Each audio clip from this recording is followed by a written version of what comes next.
Esse é o podcast Leitor, o Oitavo Passageiro, uma produção do coletivo Quadra Quadro.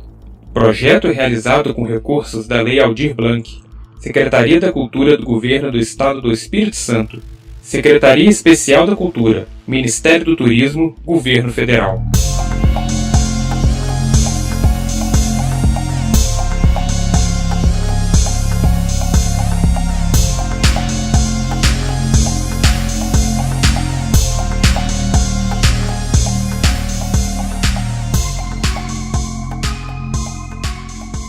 Alô, alô, viajante literário!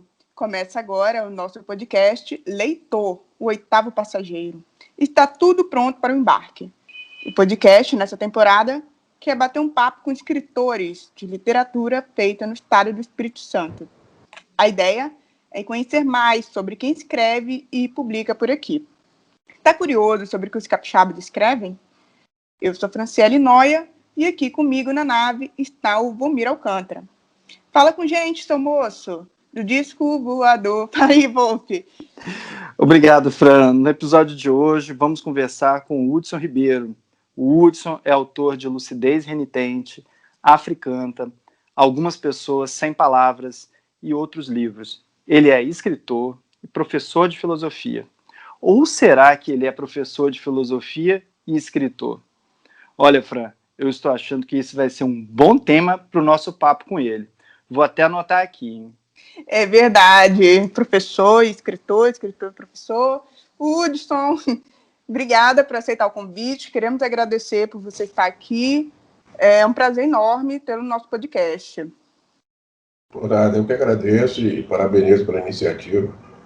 Maravilha. Hudson, nesse primeiro bloco, a gente quer começar perguntando sobre as suas primeiras leituras. Você lembra de algum texto ou livro que tenha te influenciado ainda bem jovem, bem menino ainda? Olha, aí tem que voltar um pouco para fazer a relação da leitura, né? Que passou um filme aqui na minha cabeça. O que ocorreu é que eu fui alfabetizado muito cedo, né? Eu tinha uma irmã professora, aos 4 anos de idade, ela, vendo a minha curiosidade, né? Que eu via meu pai lendo jornal e ficava fascinado, o que deve ter aquilo ali, não sei o quê. E aí, após aprender a ler, eu me lancei a leitura de um modo furioso até. Eu lembro que as primeiras leituras começam lá com o Pequeno Príncipe, Histórias do Oriente e tal. Mas no ensino fundamental, com acesso à biblioteca, eu empregava um estilo de... Eu lia um Jorge Amado, por exemplo, gostava do livro e ia lendo todos os outros Jorge Amado que tivesse na biblioteca. Então, meu primeiro contato maior foi com a literatura brasileira, né? Os clássicos da literatura brasileira. E quando eu li Machado de Assis, por exemplo, eu me identifiquei muito por conta da introspecção, né, das análises psicológicas que ele faz, que até hoje eu trago muito, quem tem convivência comigo sabe que eu sou mais de ficar na esquina das paisagens, né? E depois entra os clássicos, né, da literatura universal e com o curso de filosofia e aprofundo essa leitura para uma leitura mais acadêmica. Um livro em particular, quando você lê muito, até um dia desse estava conversando com um amigo meu dizendo, né, eu falo, eu li um monte de Jorge Amado, li um monte de Machado de Assis, e a gente não traz de memória, né? Mas evidentemente que dependendo da altura da vida, essas leituras, elas entraram dentro da gente. Né? De alguma forma, aquilo foi sintetizado. Né? Claro, quando algum livro você faz um aprofundamento de estudo, você tem uma lembrança maior. Mas isso não quer dizer que as outras leituras, mesmo que no primeiro momento você não tenha uma lembrança nítida, não esteja também. Né? E principalmente quando você é um leitor precoce, digamos assim, contribui para a própria formação, né? Quer dizer, eu lembro que na época de 13, 14 anos, eu lia 4, 5 livros por semana. Uau!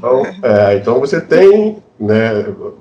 Quer dizer, eu acho que é mais ou menos assim. Eu sempre tive uma dificuldade de dizer, não, tal livro que me marcou, né? Que fez uma reviravolta. Desde cedo, né? Já li os clássicos. Claro. Hudson, Oi? eu queria fazer uma pergunta que tem a ver com essa do Vomir. que eu queria saber se dessas leituras da sua infância ou mesmo da sua juventude, você se lembra qual foi o primeiro livro que plantou em você um desejo de também ser escritor, de também escrever?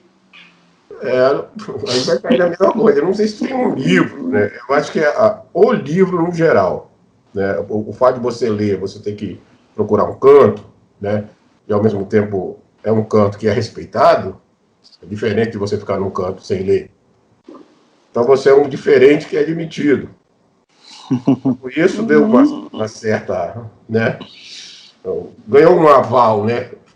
E aí, uma coisa que eu sempre tenho comigo, normalmente o escritor é alguém que leu muito, né? Isso. Eu sempre lembro de uma passagem do Henry Miller, ele falando que os amigos já achavam ele doido, mas o cara confirmou a doideira dele quando ele disse que ia colocar mais uma camada de bolo, né? Que é a literatura, porque é como se você fosse lendo, e uma hora transbordasse. Então você tem que expressar isso. Uhum. Então, essa redação, eu lembro que eu comecei a escrever, ainda muito primário, no Dia das Mães, escrevi uma redação, eu escrevi uma redação lá e a professora elogiou, e isso vai me marcar para a vida toda, porque naquilo que ela me elogiou, eu me dou muito mal com elogio, né? Então, a ideia é abrir um buraco assim, sumir, porque eu não converso bem, porque é tanto barulho, né? E imediatamente um colega da sala falou, mas também ele a irmã dele é professora. Então, numa idade muito cedo, você tem um contato, né? Ao mesmo tempo o elogio e ao mesmo tempo uma suspeição, como se você não fosse capaz, né? Isso aí. Acho que se repete ao longo do tempo. Essa lembrança aí sintetiza mesmo, muita coisa aí. Eu acredito que é um ponto mesmo. O seu escritor, a curiosidade, né? Eu acho que esses camaradas deve ser muito legal isso. Né? Sim. Queria perguntar para você o seguinte: se você sabe quem foi o seu primeiro leitor, primeira pessoa que leu alguma coisa que você escreveu, ou um dos seus primeiros leitores? Eu tenho uma história que foi lançada este ano agora, Além da Margem, Digitando, e ela foi escrita, foi o primeiro escrito meu, assim, e eu ousei mostrar para minha irmã, e ela mostrou para uma amiga dela que entendia de literatura intensamente e achou muito confuso.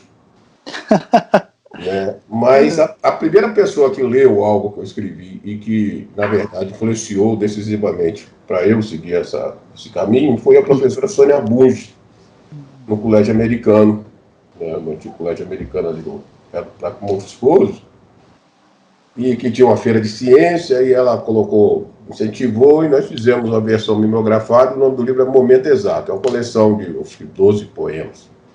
Isso foi em 81, né? E aí ela era uma pessoa, né, experiente no mundo da leitura, ela leu, gostou, incentivou, né? Eu considero ela uma das primeiras leituras, uma leitora crítica, né? E que certamente foi decisivo, porque se partisse dela, tipo, abandona esse caminho, provavelmente eu teria acreditado. A escola foi tipo, o primeiro espaço de recepção, né? O professor, família também, né? Sua irmã. Normalmente se dá muito nesses termos, né? Assim, mãe professora, né? Irmã. Irmã professora. Irmã professora. Foi essa irmã que leu? Foi essa irmã que leu e passou para a amiga dela, né? E realmente a história, hoje agora está publicado. Na verdade, eu publiquei sem nem a parte mais confusa, né? Não é confusa, não. Hoje eu assino embaixo com tranquilidade. Na verdade, é uma disposição diferente, né? Provavelmente a gente vai tocar nisso aí em algum momento, a forma que eu escrevo, de onde que eu tiro as minhas fontes. Mas, realmente, para quem está acostumado com aquela leitura mais, né? Isso a gente está falando... Uma leitura direta, você quer dizer? Um pensamento que se dá mais na base do raciocínio e não do próprio pensamento, né? Sim. Quando você traz muitos elementos, a pessoa acaba achando confuso. Com razão, porque ela está acostumada a trabalhar com 0 ou 1, né? Sim. Eu até quero lembrar aqui que você estava falando do Machado de Assis, e um dos primeiros livros que eu tive sobre Machado de Assis, você que me deu, que foi o defunto estrambótico. Que legal! Valentim Facioli. Esse livro me ajudou muito, inclusive, quando fui escrever a monografia da pós. Nem sei se eu te agradeci na época, cara. Deve ter agradecido, todo Pô, mas foi muito bom. bom. A parceria lá daquela época lá que a gente com certeza.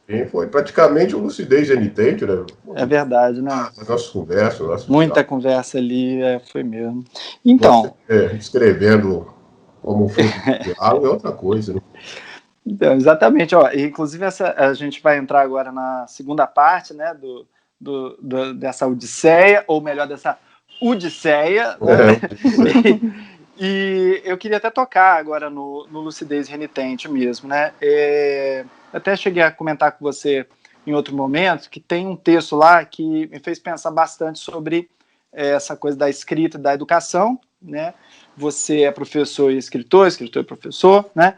E esse texto é um texto curto chamado Você Leu o Cartaz? Né?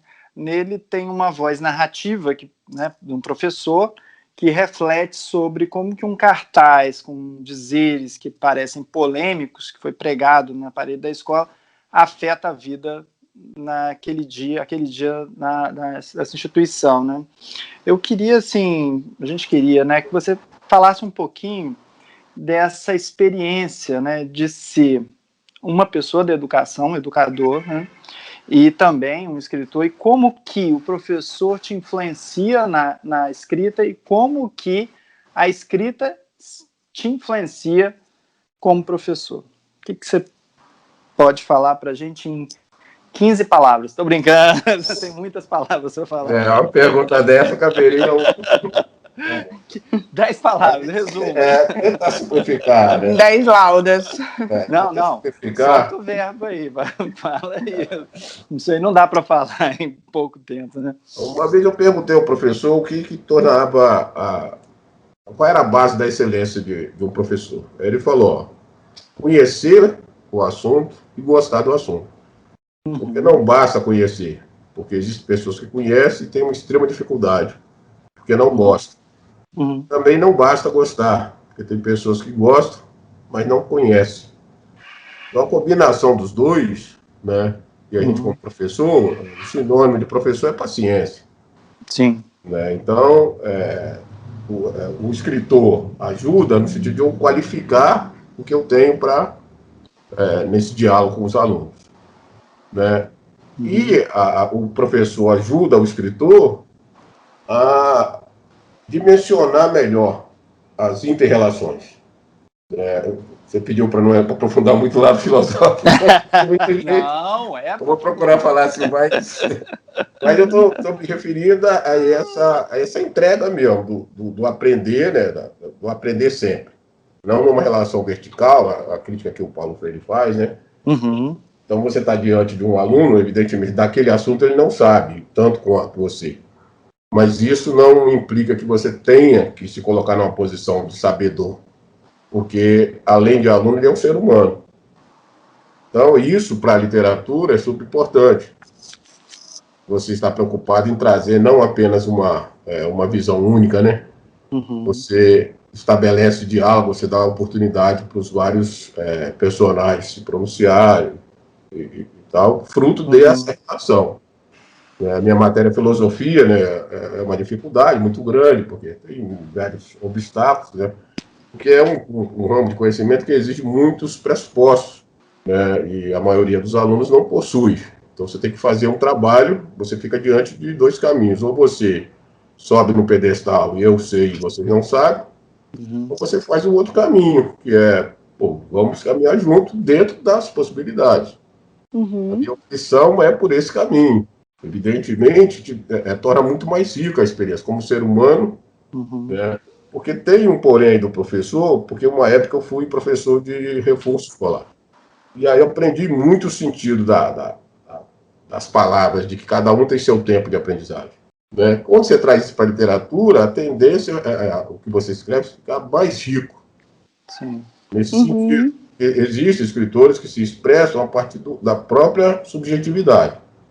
Coisas interessantes, coisas ricas, evidentemente, mas num exercício muito mais imaginativo Sim, entendi. que a convivência. E isso a escola, para quem convive com a escola é um território riquíssimo, né? Você diria, então, que o seu texto ele traz um pouco dessa experiência no sentido do diálogo, né? Do diálogo, da questão didática, né? De você. Existe um mínimo de generosidade, né? Quando você está nessa comunicação com o aluno, mas também com o texto, né? Você também tem um outro que vai se comunicar, né? Muitas vezes você não pesa muito a mão, porque, de repente, é até vontade sua de escrever daquela forma, mas aí você lembra que, bom, eu não estou fazendo aqui, eu não estou escrevendo para que ninguém leia, né? Eu tô até com muita vontade de fazer uma pergunta aqui, mas essa pergunta ela vai estar no terceiro bloco, então eu vou me segurar aqui, mas vocês vão então vou aproveitar esse momento e vou fazer a minha pergunta, que eu estou muito curiosa aqui, em relação ao seu texto ainda, Hudson, a questão da africanidade, né? Que a africanidade, no seu livro Africanta, é o tema de um artigo do Vitor Sey e do Wilson Coelho, né? Eles discutem, por exemplo, um poema seu, Origens. E aí, eu queria saber um pouquinho mais sobre isso, né? Você pode falar um pouco mais sobre esse tema da africanidade na sua literatura? Aliás, esse artigo é muito bom, né? É na revista Fênix, né? Isso, na revista Fênix, exatamente, bem lembrado. Isso mesmo. Justo, né? Nesse artigo nos chama a atenção para uma coisa muito interessante, que o livro ele pode ser lido como um poema inteiro, né? Por isso que eu brinquei com o Rudisseia. A temática é essa mesmo, né?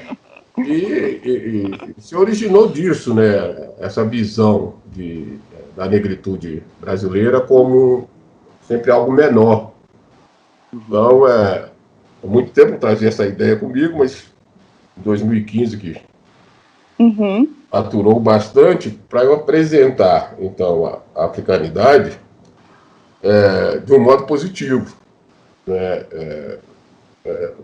É sabido, né, que as pessoas de pele preta no Brasil, por causa das questões ideológicas e a forma de educação, raras são as que alcançam o orgulho de pertencimento a uma etnia. Então, o livro ele é muito centrado nisso, né, que é aquele pensamento, eu não sou descendente de escravo, né? Eu sou descendente de escravizados, e nessa população escravizada vieram reis, rainhas, princesas e essas coisas todas que normalmente não é acessível, né? E aí é um livro que eu sempre leio, sempre descubro alguma coisa assim. Impactante dos livros que eu escrevi é o que tem maior circulação. A Prefeitura de Vila Velha, ela adquiriu alguns volumes, recentemente a de Cariacica, a da Serra também. Ficou um vácuo aí da Prefeitura de Vitória, né? Vamos ver como é que vai ser. O próprio Estado também, né? Tendo medidas aí de algumas iniciativas e tal. O Hudson, queria entrar agora em outro universo, agora, no terceiro bloco de questões, e a gente tem discutido aqui a questão da recepção da literatura, né, recepção do texto literário. Então, vimos a sua visão como leitor. Então, algo que chama atenção é que seus textos, apesar de cheios de referências, carregados de discussões filosóficas, são de leitura corrente. Né? Me lembra um pouco assim que você falou sobre ser professor, se isso te ajuda no diálogo, né? Me parece que isso influencia bastante o seu texto ter uma leitura corrente. O Hudson parece que está sempre conversando com o leitor, uma coisa impressionante. Exato. Isso é proposital? Bom, o Mico é especialista no caso e tem influência do Machado aí, né? Faz de modo mais descarado, né? Querido leitor, querida leitora. Se quiser pular as partes, pode pular. Muito bom, muito bom. Mas tem essa coisa mesmo, essa preocupação, né? E também tem uma coisa, né? Principalmente na minha juventude, eu fui militante de movimento social com muito afinco. Então, legal. Essa cultura popular, né, esse olhar que você tem em relação ao povo, que aqui no Brasil é muito complicado, né? E da elite aí, não sei o quê, mas a cultura silenciosa do povo é um negócio assim, fora de série. E a questão, né, por exemplo, quem sabe mais deveria ser o mais humilde. Não é o que ocorre normalmente. Aquele negócio de terra de cego, quem tem um olho é rei, né? Aqui quem sabe ler e escrever é tido como o sabedor de tudo. Sempre corri muito. Então, talvez, quando eu vá escrever, isso apareça, né, com muita frequência. Aqui também tem a questão da filosofia, né? Não é só um conhecimento, na verdade, é uma troca de ideias, né? Comum, né, na filosofia, o diálogo, no diálogo. Uma forma textual. É uma sese, né? Trago, normalmente, quase inevitável, estar discutindo algum tipo de assunto, né? É uma forma de construir o pensamento, né, a ideia. Tem várias camadas ali, então pode ser lido o Grande Sertões Veredas, pode ser lido como Faroeste, né? Sim. Pode ser lido também. Na discussão, a metafísica do Guimarães. Mas, isso é verdade. Mas eu acho que o polo norte dessa escrita é nesse sentido mesmo. Eu acho que se escreve para quê, na verdade, né? Como eu falei antes, existem escritores que escrevem para expressar uma questão subjetiva, né? Uma experiência ruim que passou e tal. E tem uma outra linha que tenta a literatura como uma força nesse debate, né, social que se trava direto, né? E essa colocação sua aqui engraçado como que ela se engancha engraçado nessa pergunta que eu ia te fazer. Vê se você, como que você reflete sobre isso? Você costuma dizer que na literatura, o escritor, né, deve sempre desafiar o público, mas fala-se também, em outras correntes, que também é papel do escritor formar o público, né? Quer dizer, construir esse público, né? Você acha que a gente está mais num momento hoje, no Espírito Santo, de formar o público ou de desafiar o público? O que você acha? Eu penso que a corrente de desafiar o público ela ganhou uma força muito grande, né? Assim, sim, exatamente. No guarda-chuva maior, a própria essa etapa aí do pós-modernismo ganha uma força muito grande. Quando você se expressa apenas pelo subjetivo, desafiar o leitor, né, o jogo de palavras, situações parecendo romance policial, acaba ganhando. Quer dizer, você é julgado na excelência da escrita pelas suas artimanhas, né, de apresentar a história. E muitas vezes isso acaba perdendo o intuito de formação do leitor. Sim. Até porque para você ter um preparo para acompanhar, né, essas as histórias, né, muitas vezes mirabolantes, né, você já deve ter um caminho de leitura. Né? Então, se um livro, né, a gente estava falando de estudantes, que é o público potencial do programa, isso. e esse aluno pega uma obra dessa, a reação dele imediatamente vai ser de negação. Não houve, né, esse preparo para ele. É sempre uma angústia, né? Assim, para quem escreve é isso, né? Assim, eu estou escrevendo para quem, né? Quem é que vai me ler? Quem que consegue? E parece que tem um pouco na literatura, né? Assim, desse desejo de desafiar no sentido assim, eu quero ver se você me entende, né? Eu quero ver se você saca essa referência, se você entende isso, né? Não necessariamente facilitar, né? Não necessariamente, exatamente. Criar um caminho para que se chegue a essa referência, ou até para se é que essa referência é tão importante assim, né? Ou mesmo criar uma forma nova, né? E eu percebo... Desculpa, Fran, pode falar. Não, eu que te interrompi.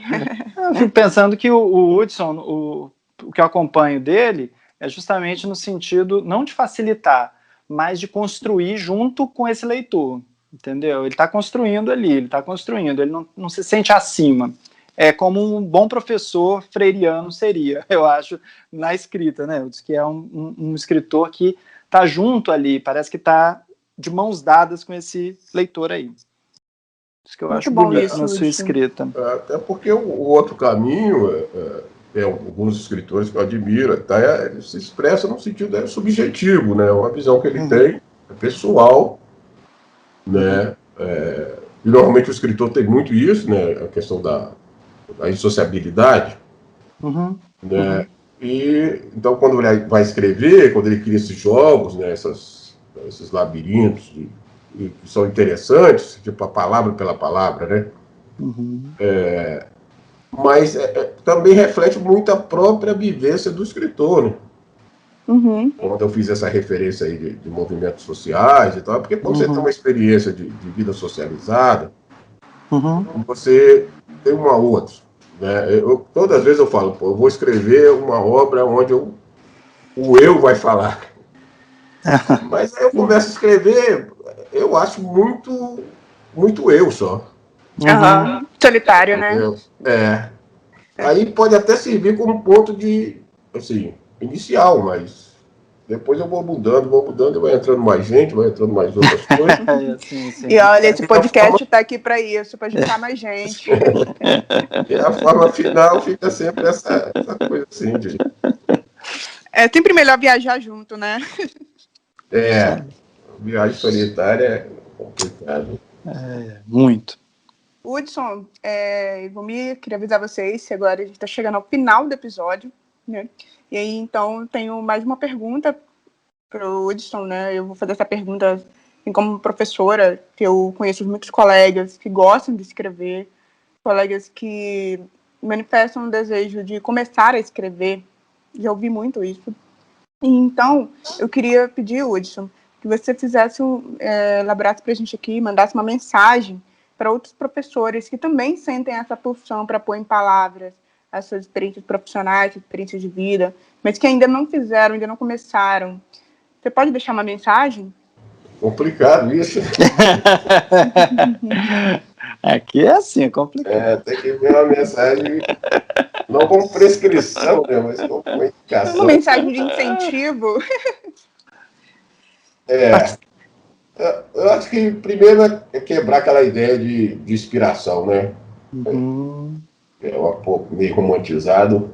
É um trabalho braçal, tem que ter uma certa disciplina, até no sentido de se organizar, aquela coisa de, tive uma ideia que depois eu escrevo, normalmente não funciona, até por conta da correria, né? Principalmente professor. Então, criar uma disciplina de escrever e organizar o escrito, mesmo que não tenha no horizonte imediato qual uso vai fazer dele, né? E existe, não posso deixar a filosofia fora muito longe, a questão da dialética, que fala que existe uma relação entre quantidade e qualidade. Então, essa escrita organizada, ela vai chegar a um momento que, pela quantidade, ela vai possibilitar um salto qualitativo. E aí é o momento quando você começa a mostrar para alguns colegas, para seus pares, né?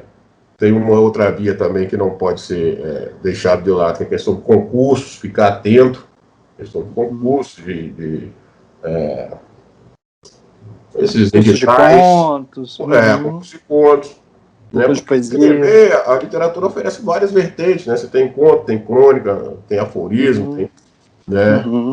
E escrever, eu sou suspeito para falar, né? Porque está me identificando com escrever. Eu escrevo todo dia, né? Então, o lugar de escrever, né?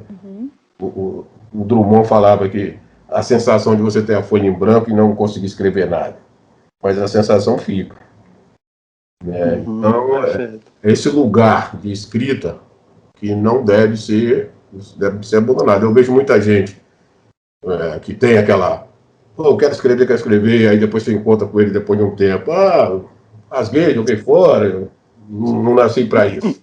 E certamente talentos vão embora nisso, né? A vida de escritor não é assim, nada atrativa, né? Mas se eu pudesse falar alguma coisa como indicação, seria isso, né? Não deixar de escrever e ir cada vez mais dando uma forma disciplinada a isso.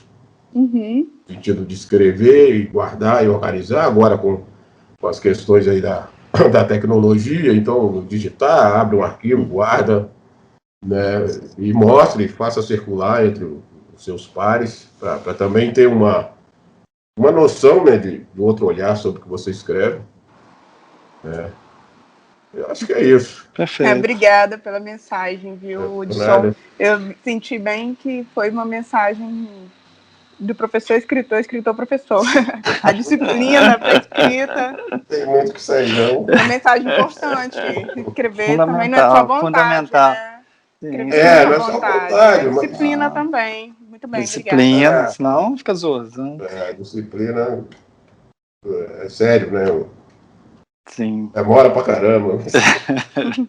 Bom, eu quero agradecer muito ao Hudson por estar aqui com a gente, né, por essa presença virtual em tempos de pandemia, né, dizer que, não é?